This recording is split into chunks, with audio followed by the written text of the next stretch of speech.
सुबह सुबह उठे हैं तो कहते बच्चे लेके भाग जाओ, बच्चे लेके भाग जाओ। हम इधर से भाग गए बच्चे लेके।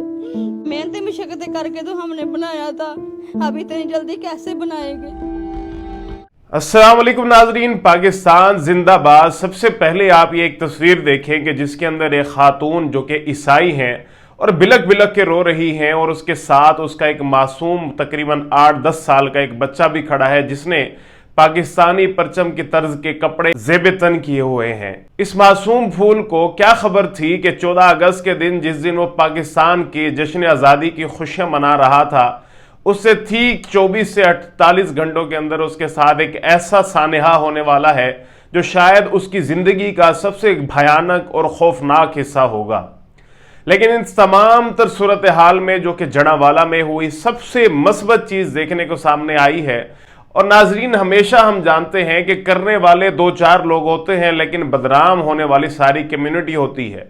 अब जिस तरह के दुनिया भर में कहीं भी दहशतगर्द धमाका करें तो मुसलमानों को इसका जिम्मेदार ठहराया जाता है और मुसलमानों को टेररिस्ट डिक्लेयर किया जाता है। हालांकि मुसलमानों की अरबों पर मुश्तमिल आबादी अमन पसंद है और हमारा दीन हमें यह कहता है कि अमन, मोहब्बत, प्यार ही दीन इस्लाम की असास है।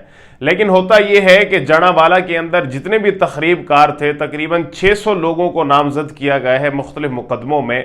इन 600 लोगों की वजह से पूरी दुनिया में पाकिस्तान की जगह हसाई हुई और शुमार ये किया गया कि पाकिस्तान में बसने वाले तकरीबन 25 करोड़ से ज्यादा आबादी सारी की सारी इंतहा पसंद है। एक बयान देखने में आया BBC न्यूज उर्दू की जानिब से, वहां पे जाके लाइव रिपोर्टिंग की गई। रिपोर्टिंग में एक ईसाई नौजवान का इंटरव्यू किया गया। उसने कहा कि यहाँ जो हमारे ईसाई हमसाए थे वो हमारे पास चल के आए और हमारे कहा कि आपके लोगों ने हमारे कुरान पाक की बेहुरमती की है। तो हमने उनसे कहा ठीक है, अगर ऐसा मसला है तो आए बैठते हैं, आप अपने उलमा बुलाए, हम अपने बड़ों को बुलाते हैं, मिल बैठ के मसला हल करते हैं। तो हमसायों ने कहा, मकामी लोगों ने कहा कि ठीक है चले ऐसा कर लेते हैं, बैठ गए। इतने में वो कहते हैं कि आउटसाइडर लोग काफ़ी सारे वहाँ पे आए और उन्होंने आके ही कहा कि जिनके घर जला दो, इनके चर्च जला दो, इनके लोगों को कत्ल कर दो। कह रहे इसके ऊपर हमारी जान बचाने वाले सबसे पहले हमारे ही हमसाए मुसलमान भाई थे, उन्होंने हमें प्रोटेक्ट किया, उन लोगों को रोका कि ऐसा ना करो, हम बैठे हैं, मिलके बैठ के बातचीत करके मसला हल कर लेंगे। लेकिन वो हजूम इतना बड़ा था कि उन्होंने किसी की ना सुनी।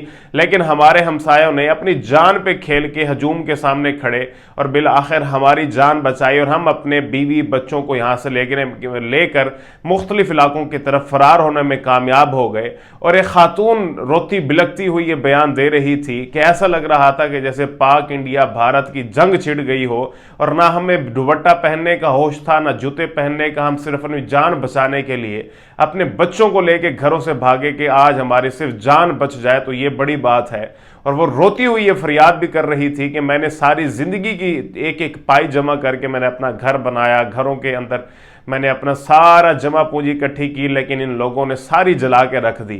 नाजरीन देखें, इस्लाम ने हमें यह तालीम दी है कि किसी भी एक फर्द का जुर्म का जिम्मेदार कोई और शख्स नहीं हो सकता। ये जो सारा सानहा हमें देखने को मिला, ये सिर्फ और सिर्फ इंतहा पसंदी, सिर्फ और सिर्फ जहालत की बदौलत था। कुरान पाक की बेहुरमती जिस शख्स ने भी की उसको ज़रूर कैफर किरदार तक पहुंचाया जाए। बल्कि इतलात ये भी हैं कि वो दोनों लोग गिरफ्तार भी हो चुके हैं और उनसे इन्वेस्टिगेशन भी की जा रही है। और हमारी जान कुर्बान, हम कुर्बान, और हम हद्दुल वसी कोशिश करेंगे कि जिन लोगों ने कुरान पाक की बेहुरमती की उनके खिलाफ मुकदमा दर्ज करके उनके खिलाफ कार्रवाई की जाए और इस मुकदमे को मंतकी अंजाम तक पहुँचाया जाए।